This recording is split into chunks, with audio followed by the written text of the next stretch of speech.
Todo bien, pastora Ingrid Peralta.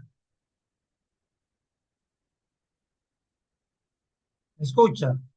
¿Cómo pasó su cumpleaños? Ahora sí, ahora sí, ahora sí. Bien, gracias a Dios. Y usted, vi que le fue bien por ahí, estoy gozando. Todo bien, todo estuvo bien hasta que uno se monta en el avión. No, y con este mal tiempo, volvemos a la realidad otra vez. Sí, ya estamos. Dominicana de nuevo. La tierra que me vio nacer. Que le bendiga, Pastor Vargas, y Dios le bendiga. Quien me que está ahí, hay uno ahí que no sé, no dice el nombre. Ese que entró ahí te puede estar segura que es lo más seguro que es el compañerito. Desde Colombia. Sí, señor, aquí estamos presentes. Abrazos, besos, bendiciones. Estoy diciendo, Amén. Aleluya. estoy diciendo. El primo de Pablo Escobar. Oiga, pero lo veo rejuvenecido, lo veo mucho más joven hoy. Ah, estaba Esas vacaciones descansando. estuvieron de bendición. Ay, sí, sí, sí, definitivamente. Bien, aprovechar que estamos grabando. Vamos a comenzar en el nombre de Yeshua HaMashiach.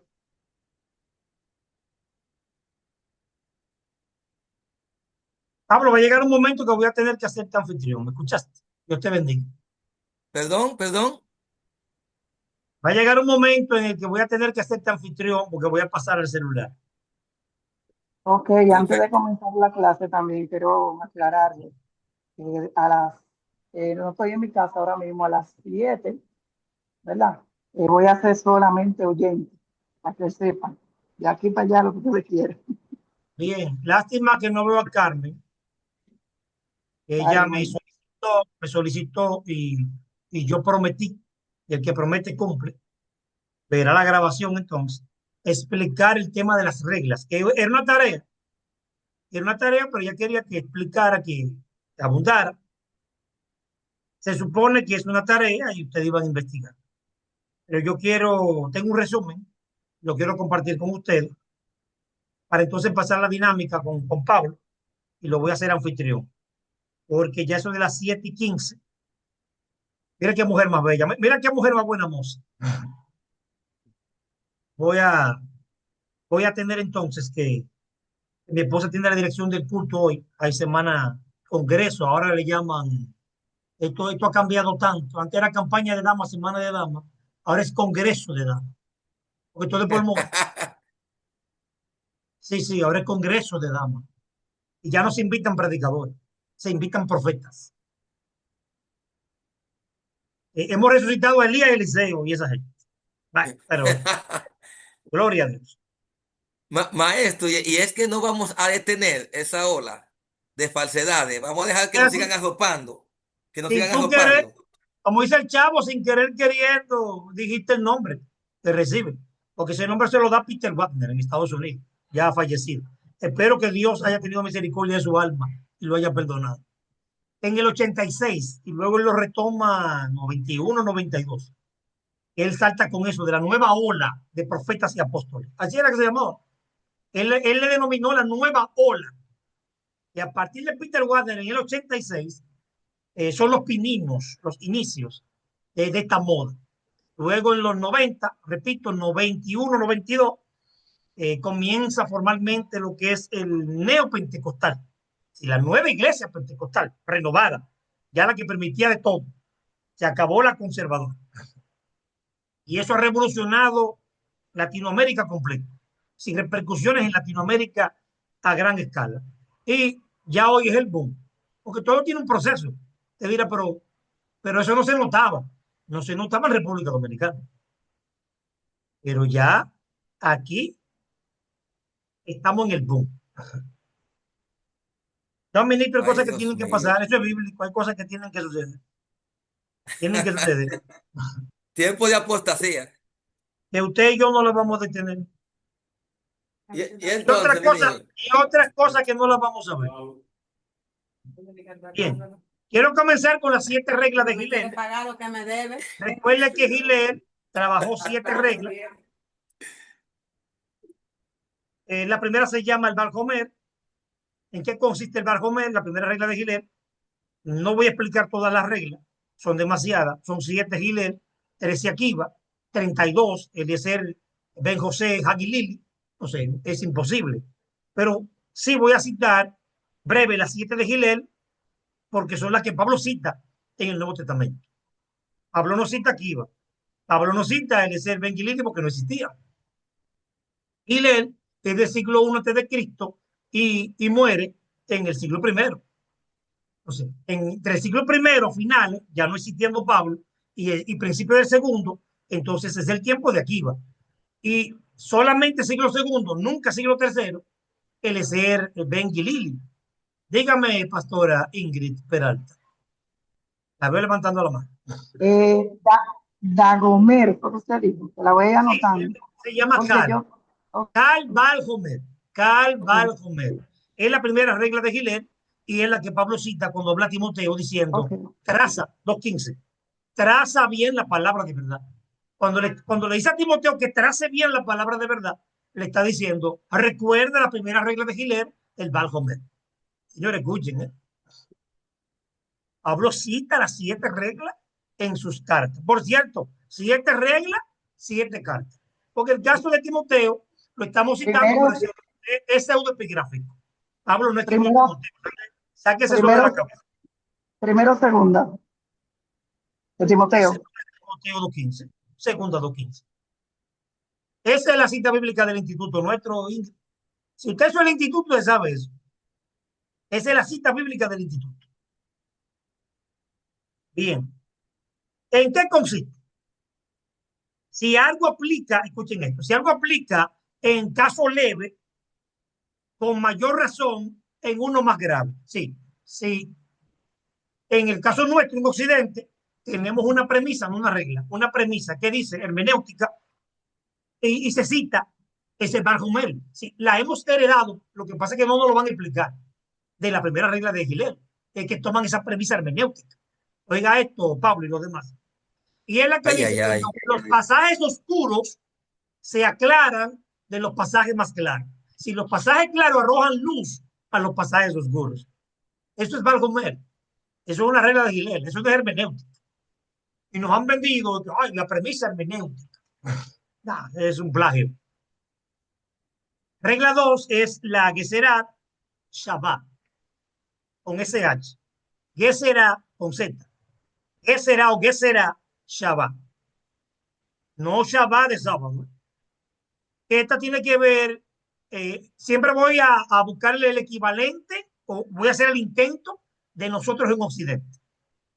Analogía de términos idénticos en los textos. Es decir, esto tiene que ver con tipología, la tipología bíblica de nosotros, y también con la regla de las comparaciones. Analogía es comparación. Cuando comparamos cosas del antiguo, modelos del antiguo con el nuevo. El maná, Jesucristo, el pan vivo que descendió. ¿Se dan cuenta? Conectado a símbolo. Cuando yo comparo algo del antiguo con el nuevo, o el nuevo compara algo del antiguo, está aplicando la segunda regla de Gilel. Cuando Jesús dice, señores, hasta Jesús citó la regla de Gilel. Por eso se cree que Jesús se involucró de alguna manera en alguna de las escuelas.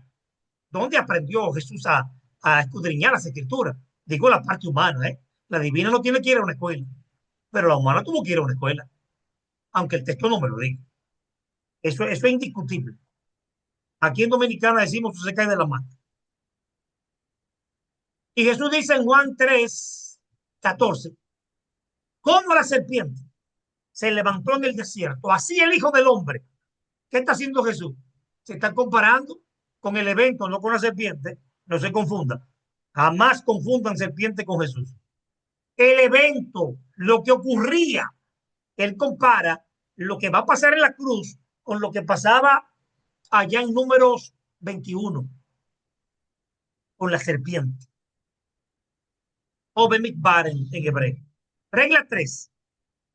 El Binyan Admit Katut Ejad o Ehud. Bueno, vamos a abreviarlo. Póngale Ketut. Ketut Ejad. Ketut Ejad. Porque es demasiada letra. Abreviado es Ketut Ejad.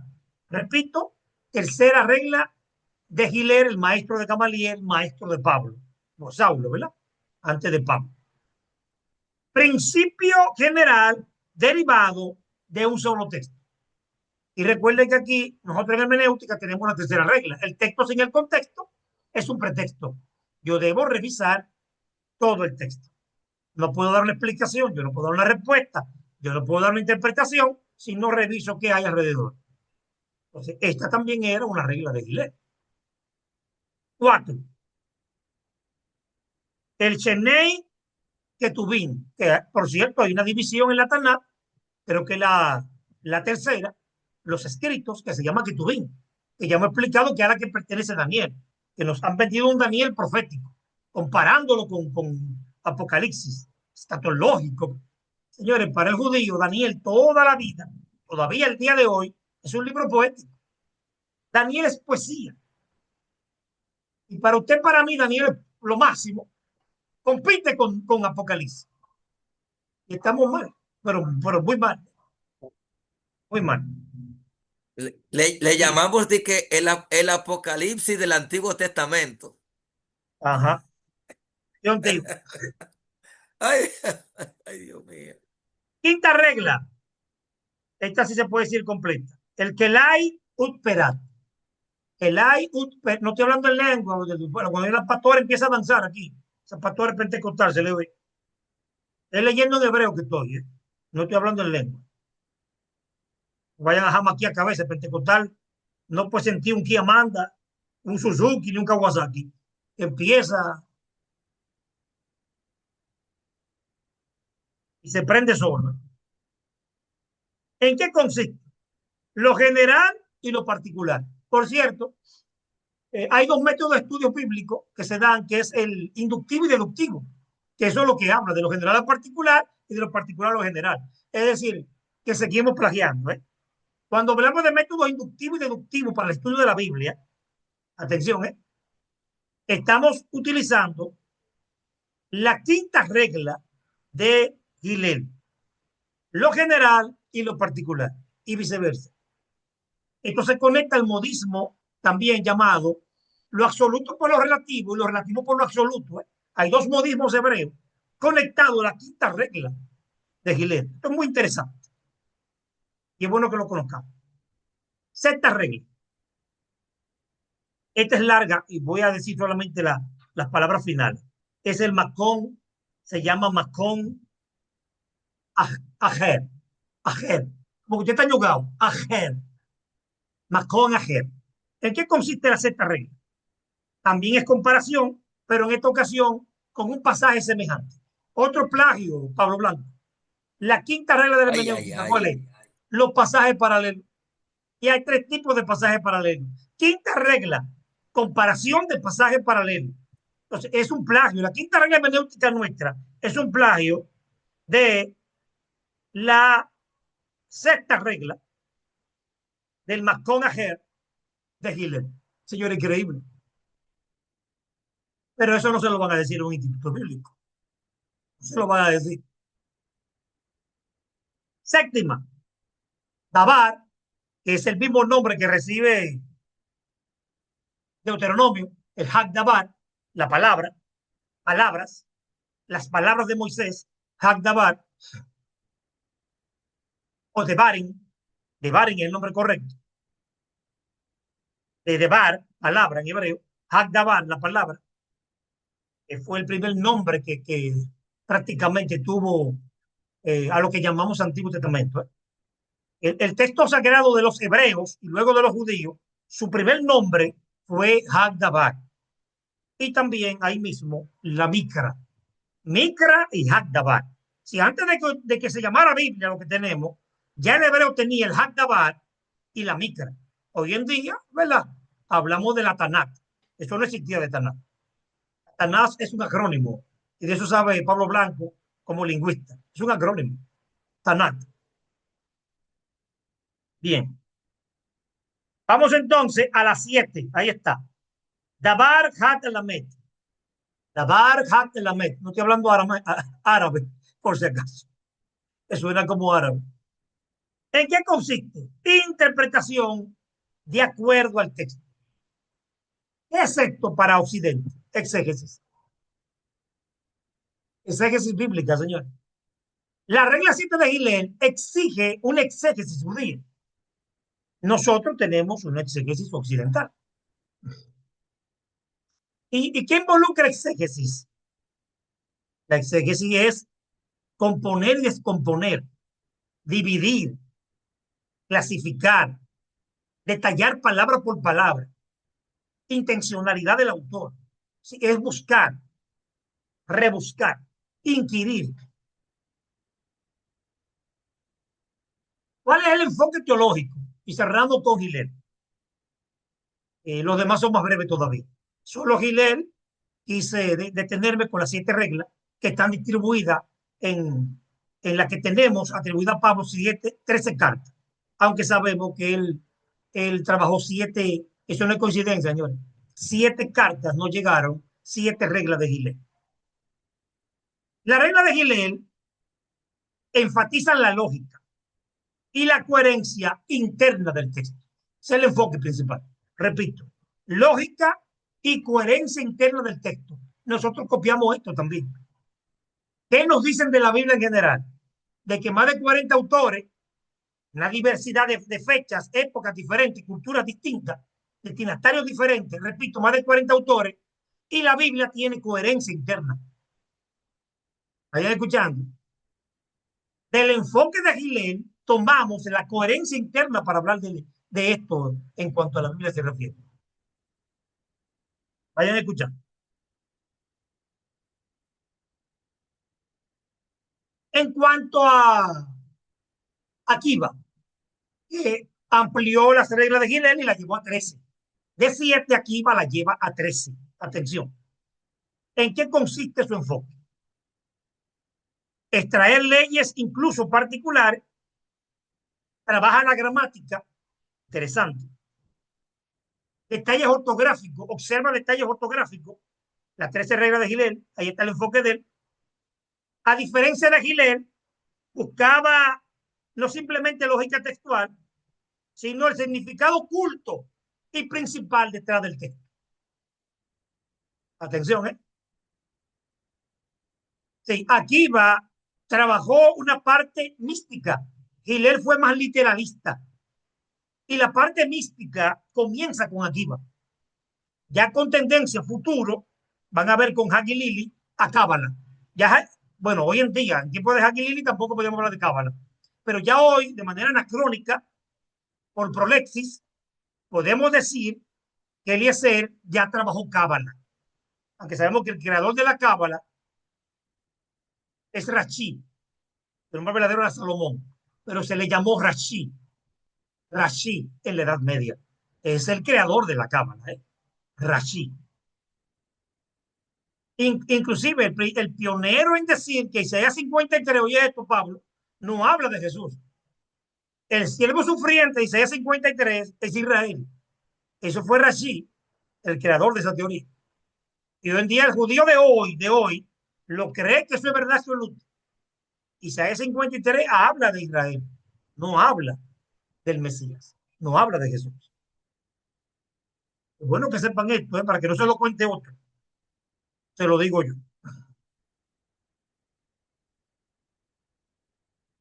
Bien. Eliezer, 32 principios o reglas. De 13 de Akiva, Eliezer lo lleva a 32, señores. Que hoy en día solo 32 sefiró, se le llama sefiró. Las luces de la cábala al día de hoy. ¿Se dan cuenta de lo que le estoy diciendo? Que se puede decir que el que inicia esto, aunque no con el nombre de cábala, es Eliezer en el siglo segundo y siente las bases del rabinismo. Porque el rabinismo, de manera formal, se formaliza en el siglo segundo después de Cristo.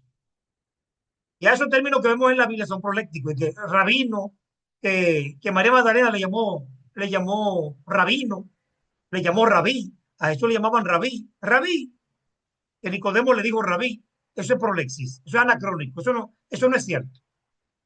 Esos términos no existían en la época de Jesús. Atención. Inclusive el término que le llamaban a Hillel era príncipe. El príncipe. No le decía el rabino ni el rabí Hillel. El príncipe Hillel. Era el apodo, ¿eh? Príncipe Hillel. No rabino Hillel. Y si les cuento, lo que pasa es que el tiempo no me lo permite, cómo comienza a prepararse, quiénes fueron los maestros de Hillel. Eso está ahí. Dos tremendos maestros como Hillel. Y cómo se ganó su beca, porque dinero no tenía para estudiar, se pagaba, pero se ganó su beca pasando trabajo. Se ganó una beca. Hillel, ¿eh? Hillel. Los 32 principios de interpretación de Eliezer Ben Gilili o Ben José Hagilili, principalmente para el Midrash agádico, se concentra más en el Midrash, es una división de lo que es la literatura judía, todavía el día de hoy, pero con inicios, no los tiempos de él, sino para el siglo primero y segundo, no más de ahí, antes de Cristo. ¿Qué trabaja en sus reglas? Analogía, contexto, semántica, usa la semántica de Hillel, tiene que citar a Hillel, necesita a Hillel, porque la lleva 32, no es que se las inventó. Él toma de Hillel y toma de Akiva. Toma las 7 de Hillel y las 13 de Akiva. Las lleva 32.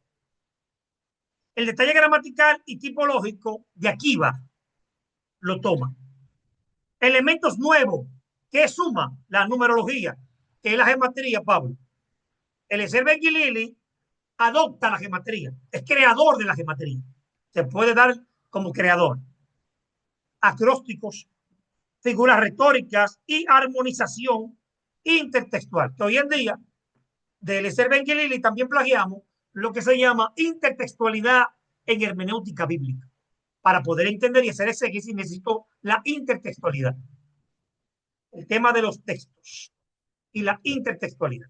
Señores, eso se toma de Eliezer Ben Gilili, siglo segundo después de Cristo. Bien, Pablo, te entrego. Hasta aquí el resumen. Espero que en su momento ustedes lo disfrutaron. Carmen pueda ver lo que estaba bastante interesada y me tiraba por el privado. Quería luces acerca de este tan interesante e importante tema. Está muteado, Pablo, no te escucho. No te escucho. Bien, excelente sus explicaciones, maestro. Incluso aquí, mientras usted habla, yo voy buscando también sobre Hillel, la regla de oro que se la atribuimos a Cristo, Y era de él. según encuentro aquí, Es más, ni siquiera aquí de él. encuentro, Ni siquiera de él, es de los maestros de Hillel. A que Hillel la hizo célebre. Y ya se conocía y Cristo está citando algo que la gente conocía. Y nosotros queremos como que fue que el Espíritu Santo bajó del cielo y le dio luces al Jesús humano, al Jesús histórico. Y no es así. Eso o es sea que Actalión. Actalión, el maestro de Hillel, ya lo decía. Ni siquiera de Hillel. o sea que está citando a una segunda persona, a Exactamente. una segunda, ay Dios mío. Entonces, hay algo sobre las bodas y Mateo, no sé si el tiempo hoy, sobre las 10 vírgenes, desde la perspectiva judía. Usted me dijo que preguntara eso hoy. Sí, pregunte, pregunte. Sí, sí, yo todo el tiempo me he preguntado cómo es eso de que en la iglesia se predica sobre las 10 vírgenes y hablan de un matrimonio cuando en un matrimonio solamente con una persona. Entonces, cuando me hablan de las bodas, de las 10 vírgenes, 5 insensatas y 5 prudentes, pero el hecho de que se casen 10 con uno es una imprudencia. No, no, pero Pero no, no tiene nada que ver, no tiene nada que ver. Eh, la parábola es netamente cultura hebrea, judía, si el Nuevo Testamento es judía, vamos a aclararlo, ya no tanto hebrea, pero viene del hebreo, definitivamente. Las vírgenes es la procesión que se hacía. Las vírgenes es a lo que llamamos hoy el cortejo nupcial. Atención, esas 10 vírgenes, ninguna de las 10 vírgenes se iba a casar con el esposo. Bueno, el novio, no puede ser esposo todavía, con el novio. El novio la pasaba a buscar para la procesión que era de noche. Por eso el requisito era la lámpara. La lámpara es lo que es el día de hoy la invitación de la boda. A usted le dan una invitación, hoy en día se hace virtual, tiene que presentarle en la puerta. Si es bien formal la boda, a usted le pide la invitación y ahora está diciendo válida para 2 personas, máximo. No incluye niños, no permite niños. Veo que la boda de ahora, aunque sea en la iglesia, dice que no es válido para niños. Hay que resolver con los muchachos, si usted quiere ir a esa boda. Entonces, la invitación que hacemos hoy, eso era la lámpara. Un requisito para la procesión, porque era de noche y se veía lindísimo, era la lámpara. Por eso el tema de la lámpara y del aceite y cosas parecidas. Hay algo que pasamos por alto, que el texto dice que tenían aceite. Sí, el versículo 3 ya habla, entre el 3 y el 5, ya menciona que es que llegaron sin aceite. No es un asunto de que se les acabó en el camino y que están pensando en prevención. No, es que no llevaron consigo aceite. El texto es claro, no llevaron consigo aceite. Sí, ya comenzaron con descuido. Fueron al lugar de espera, al lugar de encuentro, sin el aceite. Sí, ellos fueron con la lámpara, pero sin aceite. Y me lo quieren vender como que el problema es que ella se le agotó el aceite, se le consumió y le pidieron entonces a las otras. No, no es que se le consumió. El texto lo que indica es que no llevaron aceite y estaban pidiendo el aceite a las otras. No, pero ¿cómo así? No, nosotros llenamos nuestros requisitos. No confunda porque aquí no tiene que ver con novia, aquí no está la novia. Esta es la procesión, es el cortejo nupcial. Estas vírgenes, y el número 10 significaba minoría. Por eso 10 vírgenes, porque significa minoría. El número 10, tanto en el antiguo como en el nuevo es minoría. Por más que usted lo investigue en numerología o gematría, el 10 es minoría. Si el requisito mínimo, no es que tenga que ser 10 necesariamente. Bien, Ingrid, dígame, está levantando la mano. Como usted decía, que todo el tiempo del que yo he escuchado predicando, en el tiempo que tengo el Evangelio, lo ha predicado así, que se le terminó el aceite que ya tenían y que fueron a comprar, o sea, que No, llevaban. O sea, que no cargaron aceite. sí, porque dice que no llevaron consigo aceite, o sea, no porque se le acabó en el camino, como todo el mundo predica. Ya tú sabes. Pero no quieren estudiar, no quieren estudiar. Oye lo que dice, el versículo 3. Las insensatas tomando sus lámparas, se agarraron sus lámparas para ir al lugar de encuentro a esperar al novio. Coma, no tomaron consigo aceite. Sí, fueron con la lámpara vacía. Dígame, Pablo. O sea que el mismo texto explica que no llevaron aceite. Y muy importante la aclaración que usted está haciendo, y por eso mi insistencia ahorita, de que ante esta ola de enseñanzas erróneas, nosotros tenemos que hacer algo. Y podemos comenzar desde nuestras iglesias, porque siempre que se predica de las 10 vírgenes, se habla como que se están casando con el novio, Ahora como viene el que se están detalle. casando. Ahora viene el detalle, escúchame que te interrumpa, que es catológico. Y tenemos coro, hasta canciones de Marco Witt, recuerdo yo de los años 90. Y un coro que de verdad que el coro ministra, porque eso hay que reconocerlo. Estarás tú velando como las 10 vírgenes, porque se le aplica el arrebatamiento, el mal llamado rapto. Y no tiene que ver con arrebatamiento rapto. Tiene que ver con segunda venida de Cristo. Señores, Mateo 25 es un sermón apocalíptico.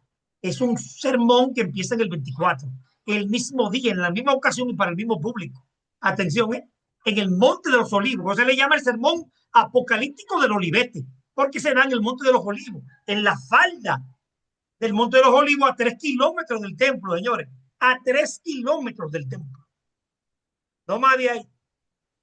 Y es un mismo discurso que tiene que ver con la escatología judía, hablando de los eventos escatológicos propios de Israel, solo de Israel, solo Israel. Y usted y yo nos encanta predicarlo. Ahora, ¿dónde entra o quién entra que no es Israel? En el 25 se habla del juicio a los gentiles que van a participar en el milenio, en el reino milenial de Cristo. Se toca en el 25. Entonces hay un juicio a Israel y también se trabaja el juicio a los gentiles. Atención, Mire que me estoy metiendo en escatología y esto es cultura hebrea. Vamos a dejarlo ahí. No me quiero emocionar. Pero sí aclaro que es cultura. Nos venden que las bodas judías duraban una semana, 7 días. O sea que hablan de la boda del Cordero, va a durar 7 años, semana de años, conectado a Daniel. Señores, las bodas judías duraban 30 días, no una semana. Una semana duraba el festejo, a lo que llamamos ¿cómo se llama? La fiesta nupcial, la celebración, la ceremonia. No la ceremonia, sino la fiesta que se hace, post ceremonia. Entonces, pero todo lo que tiene que ver con la boda duraba 30 días, no una semana. Las bodas judías duraban un mes, atención, y los noviazgos un año. Se le llama esponsales o desposorio. Los esponsales es a lo que llamamos noviazgo y duraba 12 meses. Hoy en día tuve gente creyente 3 años con complejo panadero, amando a la novia. Y conozco gente con 3 años de amores y termina la relación besándola, escúcheme la expresión que va a sonar fuerte, chuleándola, manoseándola. Y entonces, ¿qué le está dejando a otro? 3 años de amor. No, el judío era un año. Esponsal duraba un año. Y ese año era preparando la boda, orquestando la boda. Un año para el montaje de la boda, que duraba un mes. Ese que duraba 13 meses. En los calendarios judíos, que es el ciclo de Metón, para no contradecirme, estamos hablando del mes de Adar. El mes de Adar era el mes número 13. Existía un mes 13 llamado mes de Adar. La mayoría de las bodas se celebraban en el mes de Adar. Exactamente por eso. Por los 12 meses de esponsales más el mes de celebración de la boda. Bien, paso contigo, Pablo. Ok, ok, bien. Vemos que los hermanos están calladitos y no se dejan ver, pero están muy atentos, muy atentos. Y aunque no los estoy Sí, viendo, pero me los estoy imaginando, sí, sobándose estamos las atentos, manos. Pablito. Amén, Estamos amén, atentos, Pablito. amén, amén. Vamos Aleluya. aprendiendo. Ay, ay, ay, ay. Me gustaría saber si, eh, déjeme ver, si los hermanos que tenían pendiente para el día de hoy sobre el libro Orientalismo.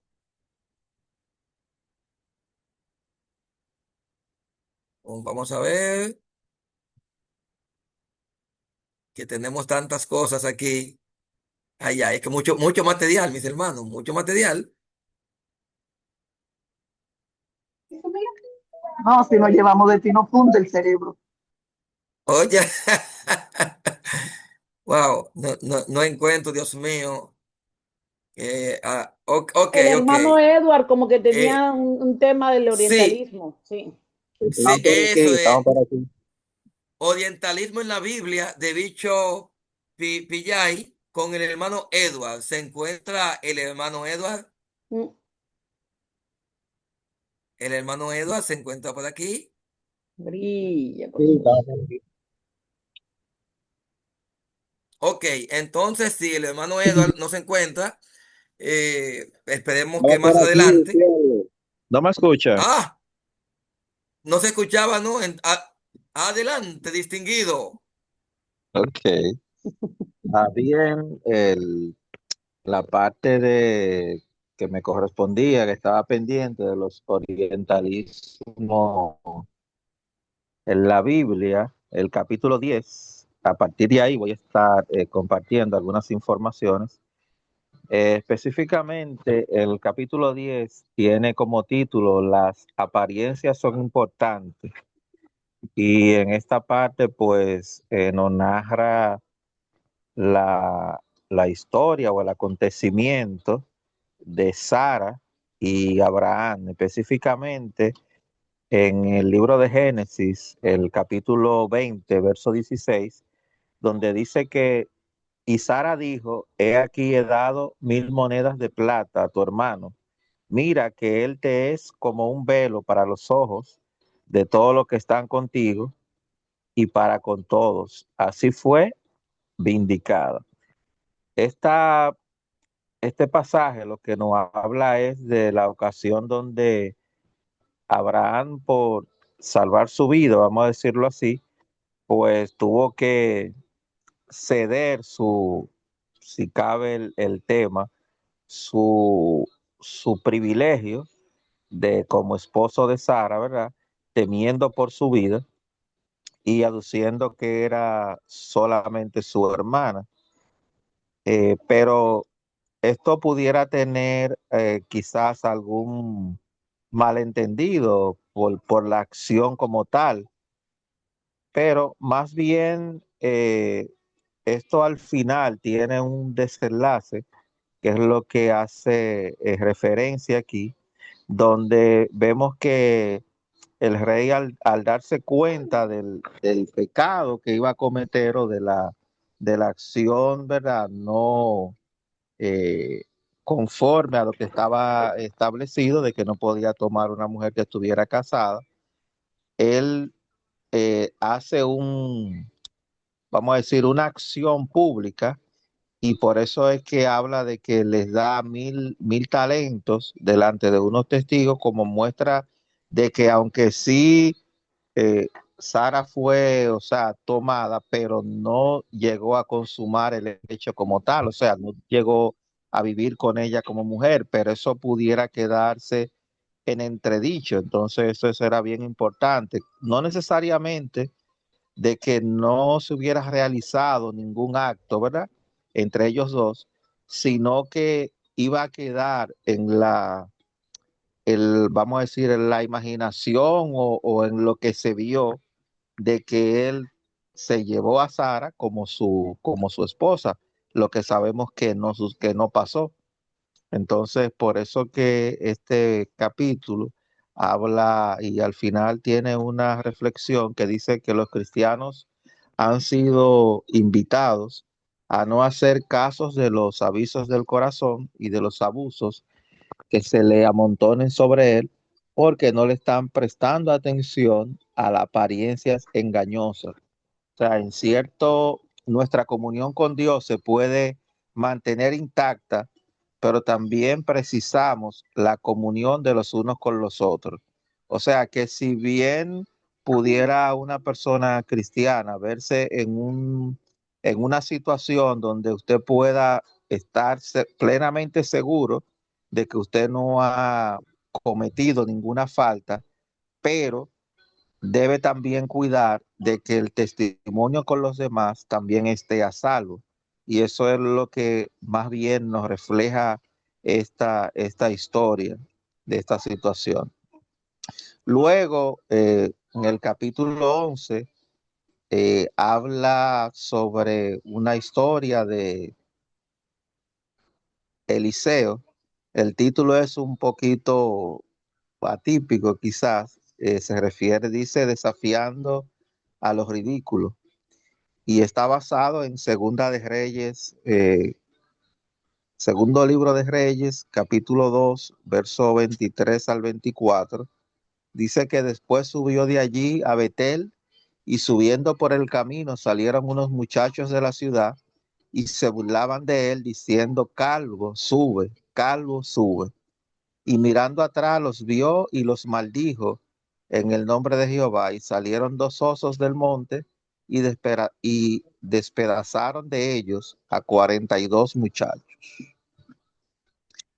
Una vez más, aquí tenemos una escritura que ha sido blanco de crítica para expandir el menosprecio sobre la palabra de Dios.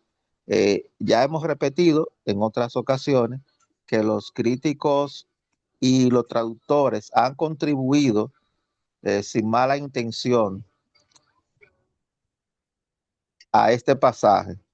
Dice el autor que quiere recordarnos enfáticamente de nuevo que las escrituras no pertenecen ni al oriente ni al occidente. Son provenientes del cielo, nacidas del Espíritu Santo y traídas por santos. Aquí hay una situación, dice que habiendo expuesto una vez más este fundamento para la edificación, vamos entonces a examinar el texto que ya hemos compartido anteriormente. Dice que primero que nada, sabemos que Betel era el lugar de la adoración. y ese era el propósito por el cual Eliseo se dirigía hacia ese lugar. Los muchachos no, cuando dice muchacho aquí, no se refiere a niños pequeños, ni tampoco se refiere a jóvenes, o sea, no hace una atribución a la edad de la persona, sino que el término se emplea para cualquier persona que sea más joven que la que está hablando. Por ejemplo, nosotros sabemos de la referencia que habla de hijo de Israel, que aparece en las escrituras, no se está refiriendo a los hijos en el mismo sentido que nosotros conocemos, pues igual nosotros somos conscientes de que cuando el apóstol Juan dice, por ejemplo, hijitos míos, él no está hablándole a niños chicos, habla entre los creyentes totalmente crecidos en Cristo, también algunos pudiesen ser menos crecidos a esa, a esa estatura. Entre otra situación que también nos plantea, dice que la escritura dice que Eliseo se volvió y los maldijo en el nombre de Jehová. Aunque la palabra pudiera traducirse maldijo, sin embargo, esta no es la traducción correcta, sino que ocurre en el español. Las palabras hebreas tenían diferentes significados y el significado de la palabra que es dado generalmente por el contexto es el que se utiliza para la palabra de ser desafiado. Entonces Eliseo desafió a esta persona en el nombre de Jehová. Y finalmente su agresión consistió en que habían llamado a Eliseo calvo. Esto pudiera verse de una manera ofensiva por lo que pudiéramos conocer modernamente como, vamos a decir, como si fuera un bullying, pero ¿qué es lo que debía hacer tan horrible este insulto de llamar a un hombre calvo? Pues nosotros oímos el término a todas horas y probablemente que no creo que llegue a la condición de poder atentar contra la vida de alguien porque simplemente le diga calvo a otra persona. Entonces, ¿por qué entonces Eliseo se sintió tan ofendido sobre ser calvo? Dice el autor que la respuesta reside una vez más en la diferencia del uso de la palabra. En el oriente, cuando nosotros llamamos a alguien calvo, lo que está diciendo que es una persona que no tiene nada dentro de la cabeza. O sea, en el concepto oriental, el término calvo no se refiere simplemente a la falta de cabello, como nosotros podemos ver de este lado del mundo, sino que se va a la parte subjetiva, porque está diciendo que es una persona que no tiene, o sea, no tiene una conciencia, pudiéramos decir que es un inepto, un estúpido. Ese sería como el contexto en la parte oriental. Esto es lo que equivale a llamarle a también pudiera ser una persona idiota, un cretino, o sea, una persona que no es coherente, que no es capaz de mantener una cordura, vamos a decirlo, en cuanto a su comportamiento. Y hasta Jesús mismo dijo que cualquiera que se enoje contra su hermano será culpable de juicio, y cualquiera que diga necio a su hermano será culpable ante el concilio, y cualquiera que le diga fatuo quedará expuesto al infierno de fuego. Eso está en Mateo 5:22. O sea que esto tiene una connotación que va más allá de lo meramente estético, es lo que podemos ver. Pero aún así, pudiéramos seguir preguntándonos que por qué tanta indignación. Entonces, eso pudiera tener más sentido cuando entendemos lo que significaba Betel, lo que iba a ser el profeta Eliseo.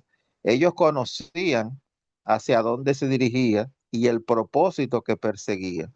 Se estaban burlando de él, diciéndole que era un estúpido por ir y dirigirse a adorar. O sea, aquí podemos confirmar de que meramente no se refiere a un contexto estético en cuanto a lo que ellos estaban hablando, sino que es un significado que va más allá de lo que pudiéramos ver a simple vista. Tiene que ver con el motivo, el lugar, el propósito hacia donde Eliseo se dirigía. Además, Eliseo era un profeta de Dios. Por todas las escrituras nos encontramos que el fuego de Dios se extenderá sobre todos aquellos que osen usurpar la autoridad otorgada al ungido de Dios. O sea, estamos hablando que tú te estás mofando de una persona que contaba con toda la aprobación y la autoridad visible, aún así, de parte de Dios. O sea, no era vamos a decir, una persona común y corriente, sino que estaba hablando de mofarse de una persona que representaba la autoridad legítima de Dios en la tierra y que hablaba en nombre de Dios y hacía milagros y proezas y actuaba en nombre de Dios. Entonces, de ahí es que tiene esa importancia de lo que significa este hecho. Más adelante encontramos otro capítulo que dice que Dios suple cada necesidad, donde Lucas 10 le está hablando a los discípulos, donde le dice, no lleve. Dios suple en la necesidad, no la necesidad. La necesidad se suple sola. Dios no suple la necesidad. Esas llegan sola, Edward. Bueno, así es. Entonces, pero también pudiéramos decir que Él la permite, ¿verdad? Porque Dios Sí, permite. sí, sí, pero oramos mal. Decimos, vamos a orar para que Dios supla las necesidades. No, no hay que orar por eso. Eso llega solo sin orar. Exacto. Entonces, en Lucas 10:4 hay un pasaje donde el maestro le está diciendo a los discípulos, no lleven bolsa, ni alforja, ni calzado, y a nadie saluden por el camino. Aquí nos está diciendo el autor que algunos se imaginan que Cristo le dijo a sus discípulos que no llevasen provisiones, que esto tenía la implicación de que le estaba dando licencia para ser unos mendigos, vamos a decir, para que estuvieran dependiendo de lo que la gente le pudiera dar por el camino. Y algunas escuelas occidentales también han dicho que la razón por la que él les instruyó que no saludaran a nadie por el camino se debía a que las personas en el oriente desperdiciaban mucho tiempo saludándose. Los saludos eran larguísimos, tocayo. Largo, largo. Empezaban en la mañana y como a las 4 de la tarde era que se estaban despidiendo. Entonces, Si acaso, si acaso. entonces eso nos da, para nosotros quizás es algo increíble, pero sí es como el maestro siempre nos dice de que es un trasfondo cultural totalmente diferente a lo que nosotros conocemos. Y eso es lo que el autor trata de enfocar en estos pasajes, de que no se representan con la mentalidad y la cultura que nosotros tenemos, sino que para ellos es otra forma de cómo ver las cosas. Entonces dice que se encontraban el uno con el otro, eso aclarando el autor cómo era el saludo, y se ponían a hablar durante tiempos, ¿verdad? Bastante largos, donde también la persona quería saber de la vida del uno, del otro, de los hijos, de la familia. Entonces, eh, tendrían que los discípulos que no perdieran todo ese tiempo para poder realizar la tarea que el maestro le había encomendado. Pero dice el autor que estas explicaciones sencillamente no son verdaderas. Él dice que Jesús no quería que sus discípulos llevasen dinero y provisiones porque él quería que dependiesen de aquel que viste a los lirios del campo, o sea, tuvieran una dependencia de Dios para poder subsistir, ¿verdad? Y que Dios sería su suficiencia, que Él supliría sus necesidades y así que en vez de ser de que a nadie saludéis por el camino. La traducción correcta dice que no solicitéis a nadie en el camino. En otras palabras, ellos tenían que confiar en Dios, no solicitarle o mendigar de aquellos que personas que encontrasen. O sea, que la parte aquí, maestro, de que no saluden a nadie por el camino es una mala traducción. Si dice el autor que lo que le estaba queriendo decir era que no solicitaran a nadie en el camino. ¿Te pudiera aclarar un poquito eso, maestro? No es que sea mala traducción, sino que se queda corta. Se dice pobre traducción, pero porque son intentos. Decir ya mala traducción, acabamos con los que hicieron este trabajo y este esfuerzo. Pero sí es como dices, o dice el autor, recuerde que está hablando un sacerdote sumamente preparado, Villay, que hizo una gran investigación en cuanto al orientalismo en la Biblia. Cuando hablamos de orientalismo, no se limita a la cultura o uso y costumbres hebreos, sino a las costumbres de Oriente, propias de la época o de las épocas de la Biblia. Estamos hablando, Tocayo, de 17 periodos bíblicos. 17 periodos bíblicos. Así que es muy importante. Yo te voy a Ok, conseguir una traducción, voy a ver si consigo una traducción más acorde. Pero sigue poniendo lo que yo consigo en la traducción. ok. Entonces, finalmente, él termina este pasaje haciendo o trayéndolo, vamos a decir, al contexto de hoy. Dice que nosotros hemos estado verdaderamente alejados y que estamos muy lejos de aquellos primeros días de la iglesia. Y dice el autor que hoy en día, cuando un predicador recibe una invitación para predicar a una congregación, pues el predicador quiere saber, ¿verdad? No en su totalidad, pero dice el autor acerca del salario, las condiciones de la casa, los beneficios y todos los demás. eh, y dice él que debemos confiar en Dios para que supla todas nuestras necesidades.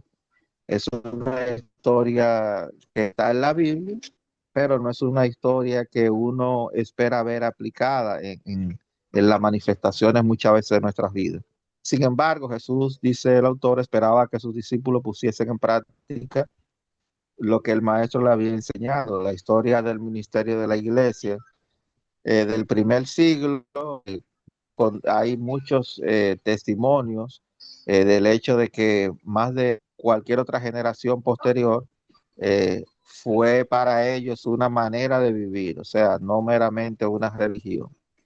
Y hay una clásica ilustración de incredulidad en la renuencia o rechazo del rey Salomón a confiar en el Señor, que se encuentra en Primera de Reyes, de 10:22, porque él tenía en el mar una flota de naves de Tarsis con la flota de Irán. Una vez a 3 años venía la flota de Tarsis y traía oro, plata, marfil y otros animales. O sea, tenía, como decir, una manera de cómo suplir, que no necesariamente era confiar que Dios le iba a suplir. El próximo capítulo habla sobre la señal de sumisión y habla sobre la historia eh, específicamente. Empieza con Salmos 68, donde dice: Moab, vasija para lavarme, sobre Edom echaré mi calzado, me regocijaré sobre Filistea. Existen tres clases de siervos en una casa o familia oriental. Uno de los grupos lo formaban aquellos que son los miembros de la familia, familiares pobres, que son los contratados para que se pueda tener confianza, y en ello, en lo referente a los asuntos de los negocios de la casa, estaba el mayordomo. Ya hemos discutido anteriormente un ejemplo y forma para esta categoría, después que tenemos algunos que son parte de ellos. Finalmente, hay aquellos que han nacido de la esclavitud Los hijos de estos últimos son los más bajos en toda la clasificación y son los que hacen los trabajos más sucios, las tareas más deseables. Por ejemplo, en el recibidor de una casa oriental o la sala, dice que hay como un recipiente con agua en la cual se sumergen los pies de los convidados y allí son lavados. Esto es necesario hacerlo en el oriente debido al tipo de calzado que visten las personas, que realmente son sandalias y por ende, pues los pies están bastante sucios de polvo. Entonces dice que pudiera contener gérmenes o cualquier enfermedad.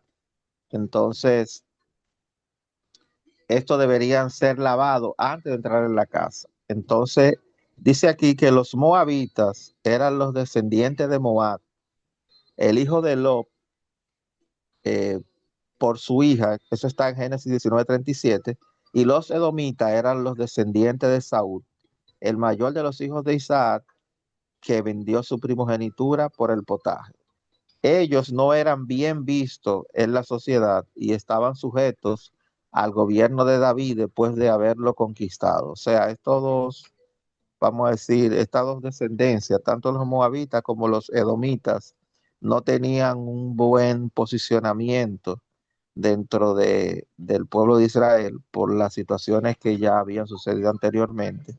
Dice que David lo mantenía en una tal sujeción que lo consideraba entre los más bajos eh, para lavar los pies, y otra era también comparable con los que dejaban a cargo, sea cuando la persona llegaba, las sandalias y los demás para que lo cuidaran. Entonces, finalmente en este capítulo, sin embargo, hace la referencia de que Cristo pues, nos hace libre de todas las cadenas espirituales por la fe en Él. O sea, que no necesariamente eh, debemos considerarnos esclavos por algún tipo de pasado que la persona haya tenido, sino que en Cristo dice que Cristo le lavó los pies a sus discípulos, en significado de que tuvo no en tanto que él estaba rebajándose, sino que estaba exaltando a sus discípulos. Aquí vemos el contraste de la humildad de nuestro Señor Jesús, donde él asume esta posición de sumisión que no era vista, vamos a decir, con buenos ojos, estaba reservada para personas, ¿verdad? Ya en lo más bajo de la clasificación social, por así decirlo, y Jesús toma esta acción para dar un ejemplo de humildad y exaltar, como dice aquí, a sus discípulos, que todos nosotros sabemos que somos indignos del amor de Cristo, pero sin embargo nuestra indignidad al fin y al cabo nos rebaja, no rebaja, perdón, para nada el amor que Dios siente por cada uno de nosotros.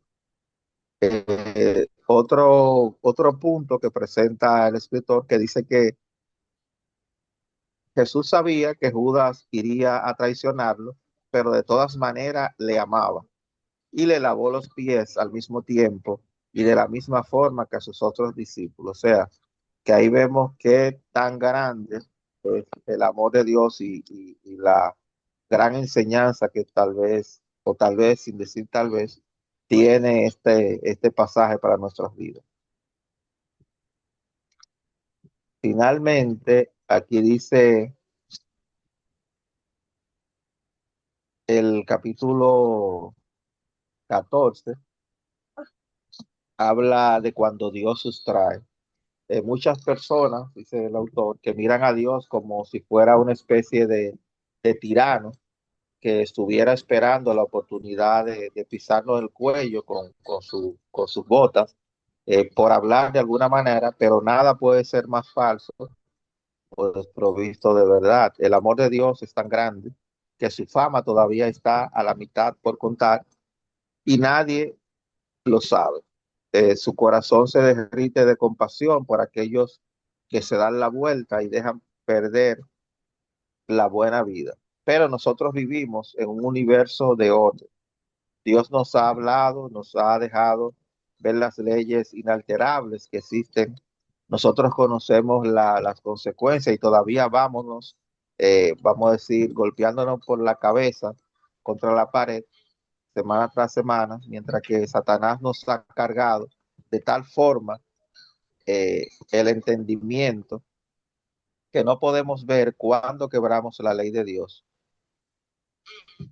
Quebramos nosotros mismos esa ley. Ese mismo fue el caso del pobre y rebelde Judas, que no sabía que fuese delincuente o que consciente de ninguna negligencia hacia su Padre Celestial.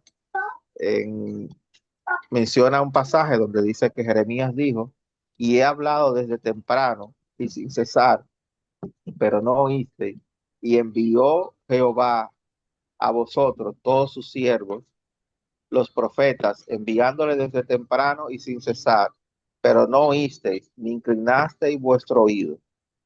Qué hermosa compasión del Dios del universo, implorándole a las personas para que se conviertan y, y no nos haga mal. Algo importante que refleja aquí el autor, dice que la gente en el oriente no dispone de maquinaria con la que puedan recolectar el maíz, el arroz o las cosechas del trigo. Así que los manojos son todos amontonados en un punto del campo y los bueyes, los búfalos o las vacas son conducidos dando vueltas y vueltas sobre el montón hasta los granos son separados y son desgranados, quedándose en el suelo, donde después eh, todos reunidos y llevados para ser almacenados, los animales son recompensados por ser llamados a participar en el fruto de su labor.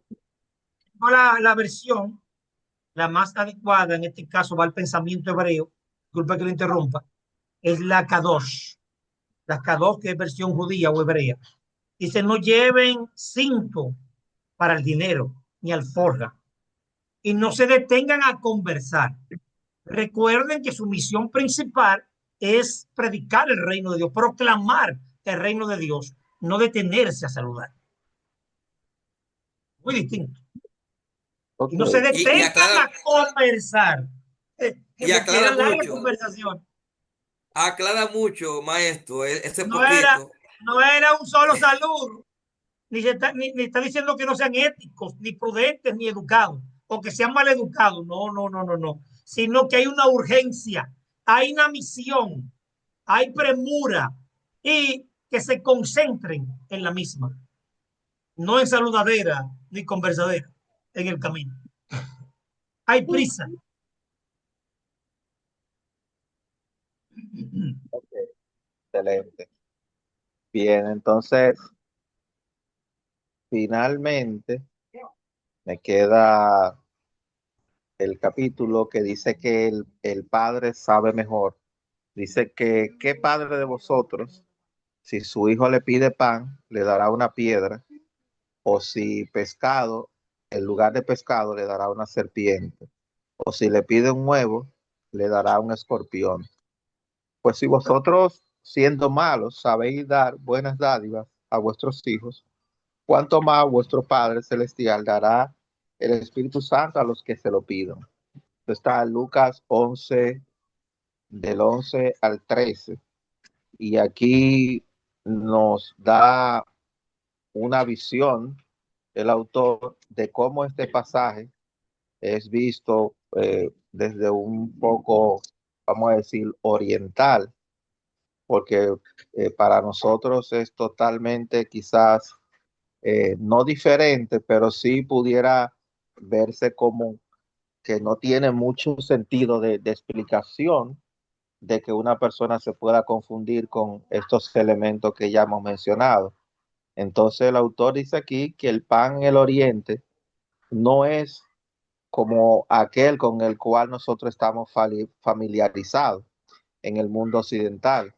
Dice que cada pieza es plana y redonda y tiene cerca del tamaño de un plato de comer. Aquí está describiendo cómo es el pan oriental, versus lo que nosotros conocemos. También dice que es muy fino y se cocina de ambos lados hasta que se le da la vuelta y para que esté listo para comer. Entonces dice que cuando el pan está hecho, se coloca sobre una piedra que tiene más o menos el mismo tamaño del pan. Casi siempre se colocan varias rodajas, como llamamos al pan, se amontonan una encima de la otra y entonces se le coloca por encima otra piedra para proteger el pan. Entonces las mujeres utilizan manteca, eh, que es como la mantequilla, vamos a decir, para cocinar el pan. Después de un cierto periodo de tiempo, las piedras absorben la manteca o la mantequilla y adquiere efectivamente la apariencia del pan. Entonces aquí podemos un poquito más claro por qué en el texto habla de que si le pidiera pan le daría una piedra, pero estamos viendo que puede haber un nivel de confusión a la hora de alguien dar un pan por una piedra, pero obviamente un oriental eh, puede saber cuál es la diferencia. Entonces dice que así en medio de la comida, cuando un hijo pide por pan, siempre puede al final darte cuenta de que lo que Jesús estaba diciendo en sus declaraciones, obviamente cualquier padre oriental sabría la diferencia sobre la piedra y el pan. Y nunca le daría la piedra cuando su hijo le pidiera el pan. Eso es lo que está diciendo el autor aquí. Dice que tanto Juan el Bautista como Jesucristo utilizaron la expresión generación de víboras, refiriéndose a las personas religiosas y pervertidas de sus días. Víbora es una, aquí dice mala traducción, pero el maestro ya nos está diciendo que debemos decir una traducción pobre, sobre lo que debería de ser, que es escorpión. Entonces, aquí el autor nos da una explicación de cuál es el modo, eh, vamos a decir, biológico del escorpión. Entonces dice que el escorpión al cual se referían tiene una historia interesante. Y es que el padre muere en el momento inmediato de su concepción, o sea, a la hora del padre, escorpión, concebir, en ese mismo momento muere. Entonces, cuando llega el tiempo de salir, ¿verdad? El resultado, que sería el escorpioncito, vamos a decir así, de salir al mundo, dice que mientras este va saliendo, se va comiendo el estómago de la madre hasta el exterior. Por supuesto, la madre muere. O sea que cuando da luz también ya el mismo escorpión mata a la madre. Así que el escorpión llega al mundo siendo huérfano, porque el padre murió al momento de concebirlo y la madre, él la mata cuando va a nacer. Entonces, dice que tiene que desbravar su camino él solo y ya no tiene ni un padre ni una madre que lo pueda alimentar o lo proteja ni lo entrene. Así que tanto Jesús como Juan utilizaron esto como una figura literaria. Cuando dicen generación de víboras, debemos poner entre paréntesis escorpiones. Esto nos lo está sugiriendo eh, el autor, que rápidamente la mente oriental pudo asimilar perfectamente que ellos estaban simplemente diciendo que estas personas eran espiritualmente huérfanos, no tenían a nadie que les enseñase ni que les entrenase. Entonces la figura literaria también eh, se empleaba con respecto a lo que podríamos denominar delincuentes juveniles, obstinados y rebeldes. Se diría que no tienen padre ni madre que los conduzca por el buen camino. Por eso ellos también serían referidos como una generación de escorpiones. Algo que abundar, maestro.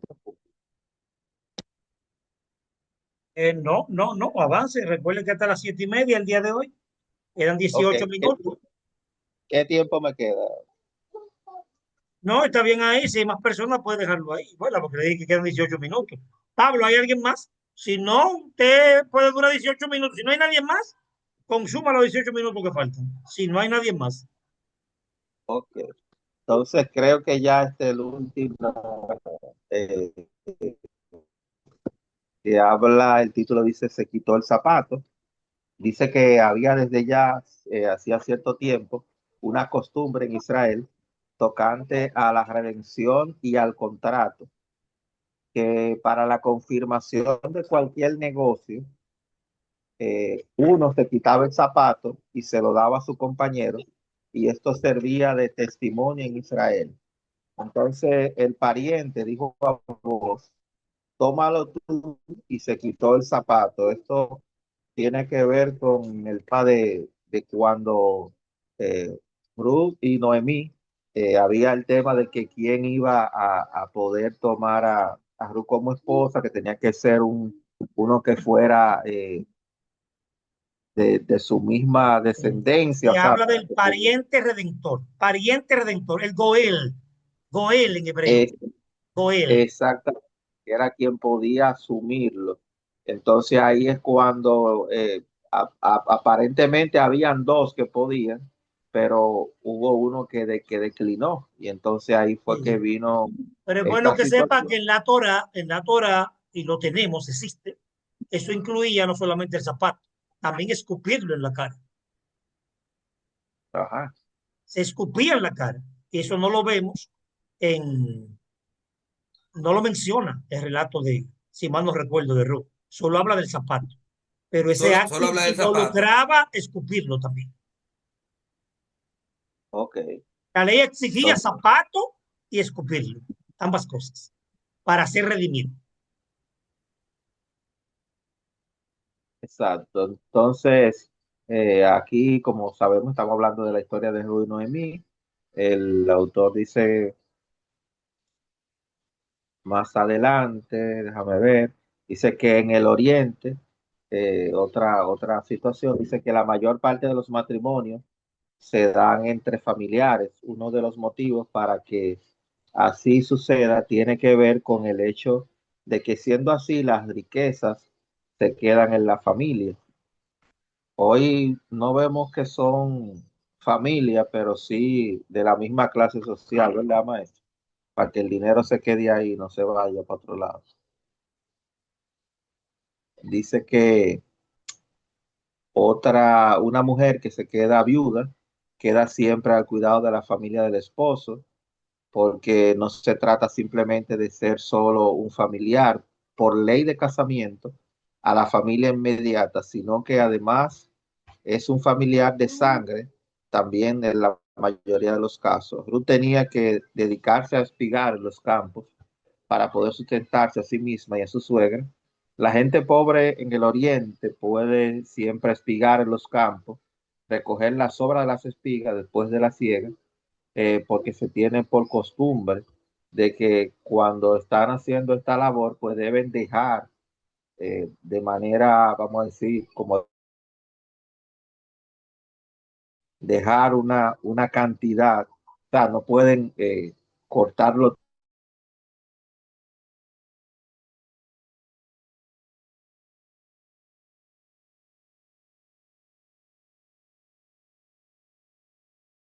de sustentarse.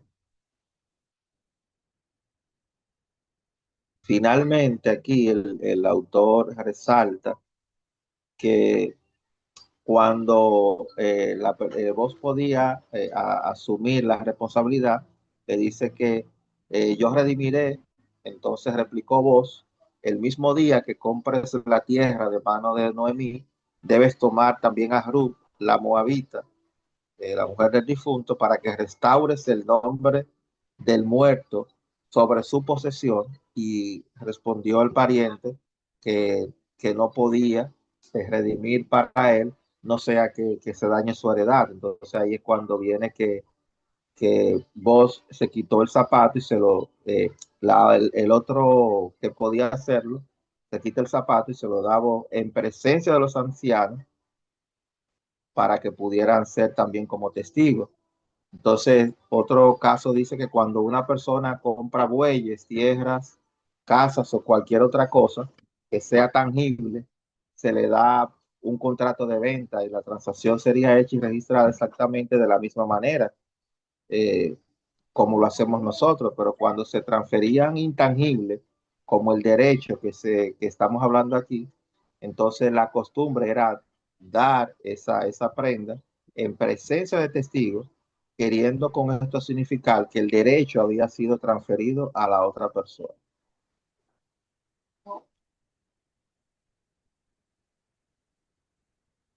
Hasta ahí, maestro, es el último capítulo. Bien interesante, realmente Bien, pude... gracias, ministro Eduardo. Bastante interesante, diría yo. Pablo, Sí, sí. siga interviniendo. Recuerde que voy a pasar el celular ahora.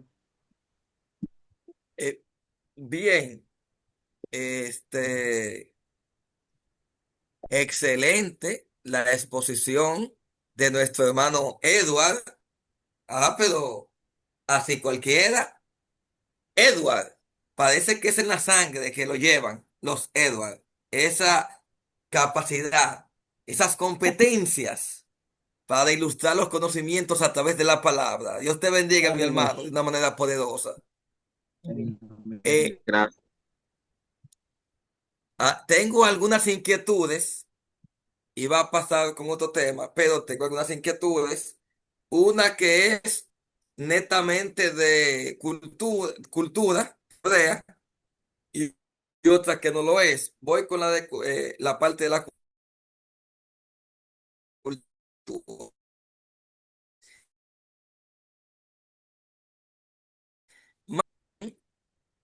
Se encuentra en Génesis capítulo 38 versículo 9, en donde se dice que Onán eh, vertía el semen en la tierra, eh, porque la descendencia iba a ser de su hermano.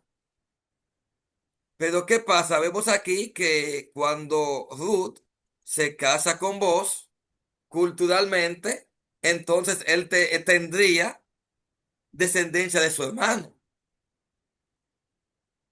Entonces, no, nos gustaría saber sobre esa cultura de que eran todos los hijos que eran descendencia del muerto.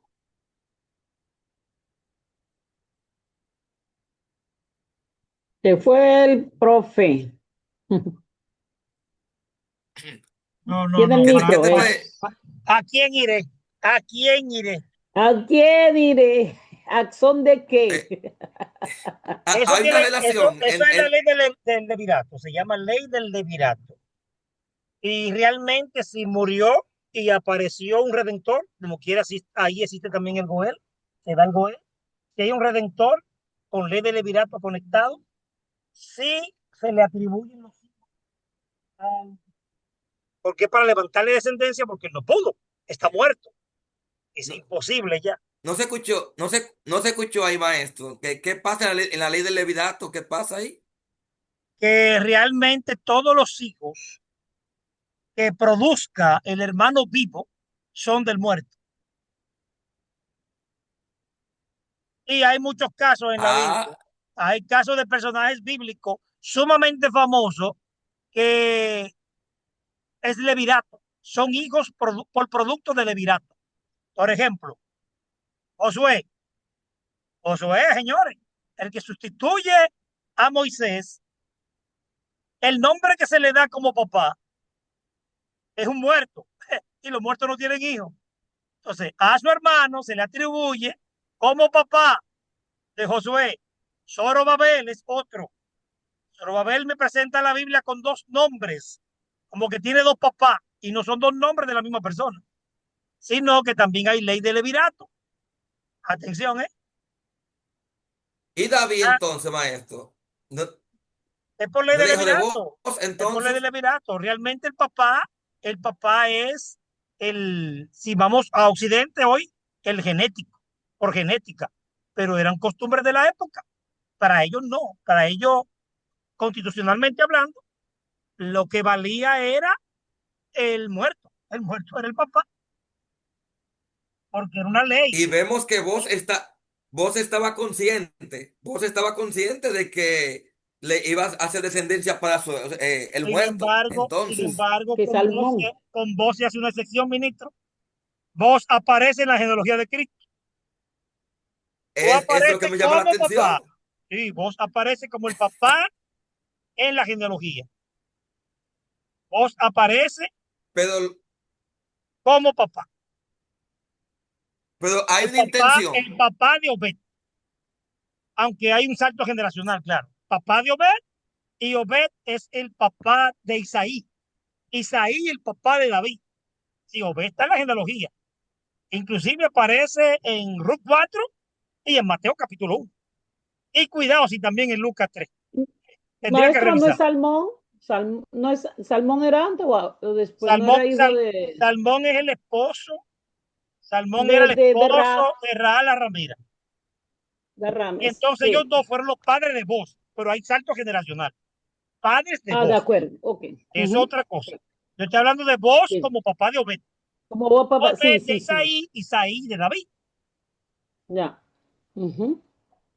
Bien. Ok. Y entonces David Entonces, tuvo un hijo llamado Natán, y de Natán es que viene Cristo, ¿eh? Por si Ujú. acaso, no es de Salomón, De ¿eh? ahí sale José. No es Ujú. de Salomón, ¿eh? Es de Natán, un hijo de David. Sí. Ujú. Lo que pasa es que Mateo me da la genealogía real y te presenta a Salomón, o legal, pero la ok. genética te la presenta Lucas. Y Lucas te habla de Natán, hijo de David, no Salomón, hijo de David. Wow. Entonces, Preste atención en eso, porque hay dos Onan, genealogías. Hay una genética y una genealogía legal. que pasa, ya. lo que pasa es que también ahí tenemos que ver, vamos a decir, lo que después más adelante eh, son, vamos a decir, los códigos romanos y las leyes. O sea, esa capacidad que tiene el hombre y después, obviamente, representado en los imperios, de crear mediante, vamos a decir, la ficción, lo que es el derecho, porque muchas veces el derecho no es algo tangible, sino es una ficción que tú creas, como lo que estamos hablando, de que un hijo, aunque es biológico, pero con esa figura legal, por así decirlo, se crea una ficción y se dice, no, no es hijo mío, sino es de la persona que murió. Entonces ya hay una ficción, o sea, hay algo que nos ponemos de acuerdo y creamos legalmente, vamos a decir, una jurisprudencia, un aspecto legal donde decimos que ya eso se va a asumir como que es hijo de otra persona que sabemos que no está. O sea, que es algo bastante. Ujú. Y eso fue lo que hizo Onan, porque no quiso darle descendencia al hermano. Por eso lo hacía así, para no embarazar a la que también fue mujer del hermano. Les repito, ustedes Exactamente. van a ver la Biblia que dice Zorobabel, hijo de Salatiel, muchas veces.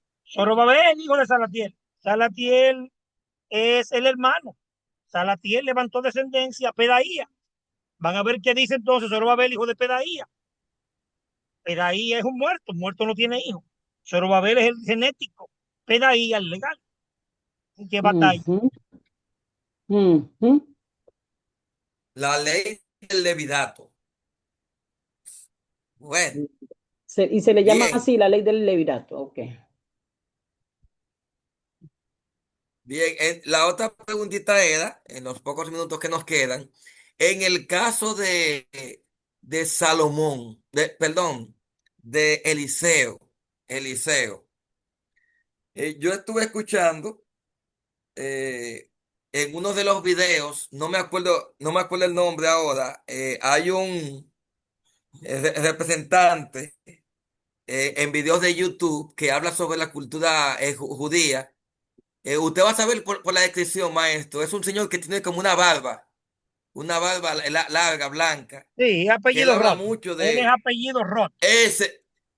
ese mismo. Él, en una ocasión yo estuve escuchando que cuando se habla de calvo, no específicamente de calvicie, eh, sino como que se refería a que unos jóvenes, debido a que él había tomado agua de un pozo y que lo había dejado seco, le estaban reclamando hasta con agresividad de que lo había dejado pelado. Sí, pero Dejaste el pozo pelado, no dejaste nada. Edward lo tocó desde el orientalismo. Inclusive hay otro problema en ese contexto, porque dice que dos osos, y el hebreo habla de osas en femenino, no osos en masculino. Eran osas, no osos. Atención. Pero aún Ma- osa, pero aún osas, maestro, 42 jóvenes. O sea, usted me aclarará, pero a mí eso como que no me cuadran, los numeritos. Yo lo veo más como un asunto de gematría. O sea, Puede eran, ser, puede ser, puede ser. eran 42. Entonces, mientras los osos estaban devorando a algunos, los otros estaban sentados para que las osas siguieran devorando a los otros. Porque a uno cuando le sale un perro en la calle, uno sale corriendo. O sea, no sé si me estoy dando a entender. O sea, 42 jóvenes y 42, dos sí. osas y dos osas lo devoraron a los 42. Como que hay algo como que no me cuadra en cuanto a numerito. Yo creo más se- que un asunto de gematría. Según el autor, Pablo, lo que dice es que no hubo tal devoramiento, sino que más bien lo que pudo haber sido es como una forma de que lo enfrentó, lo reprendió, pero que no hubo tal como decir como que vinieron esos osos y lo degollaron y hubo ahí una masacre de sangre. O sea, que más bien ahí hay un tema de traducción que no es de manera literal como nosotros lo leemos en la Biblia.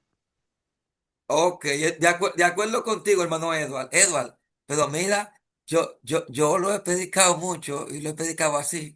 Que, que calvo es Confiésese. porque él, hay que confesar, hay que ser sincero. Y hasta el maestro cuando vino a ver también lo llegó a predicar así. También. Dije que era que estaba No, no, calvo no, no, no. No me metan tu lío. No me Ay. metan tu lío.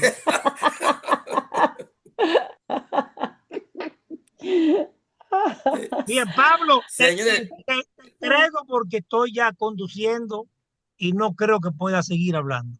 Así que ya Bueno, ustedes saben, las impresiones por el grupo. bueno, ok, ok. Nada, sí. compañeros, vamos a permitir que la hermana Luz Beltrán, ella nos encabeza en esta oración para Ajá. despedir e Bueno, incluya ahí a nuestro maestro para que Dios lo esté guardando en el camino, ya amén, que amén. dijo que está manejando. Ya Ok. va manejando, sí. Bueno, vamos a orar. Bueno, Padre de la Gloria, pues te damos gracias por este momento, por este tiempo en el cual hemos pasado retroalimentando nuestros conocimientos, dándote gracias, Padre, porque seas tú cubriendo ese viaje del maestro, ahí donde va, al lugar donde él va, Padre Celestial, que seas tú, Señor, acompañándolo y que él pueda llegar y que él pueda dar su intervención, porque él hace como un diplomado, ¿no? Ahí también, ¿no? Es una iglesia, ¿no? Te lo colocamos en tus manos, que seas tú dándole la sabiduría y el entendimiento para que él pueda cumplir, Señor, esa misión de que puedan que puedan las personas entender y comprender el mensaje que él va a dar. Y gracias también por la intervención del hermano Edward, de todo lo que nos explicó. Te damos gracias, Señor. Gracias también por Pablito, por todos aquellos que estamos aquí presentes, participando, y que sea el Señor bendiciéndonos en esta noche, ya que ya es noche, y que podamos como dice la palabra, que en paz nos acostaremos y en paz dormiremos, porque tú, Jehová, nos hace vivir confiados y seguros. Gracias te damos por tus misericordias y que se renuevan cada día y que cada día podamos nosotros seguir con este diplomado y seguir aprendiendo, Señor, todas las cosas que tú tienes para que nosotros podamos, Señor, tener ese entendimiento y conocer mucho más. Gracias, Señor, en nombre del Padre, Hijo, Espíritu Santo. Amén. Amén, aleluya. Gloria a Amén. Dios. Dios les bendiga. Dios les bendiga, mis hermanos. Shalom, shalom. Shalom, Amén, shalom. amén. Shalom, shalom. Impresiones por el grupo.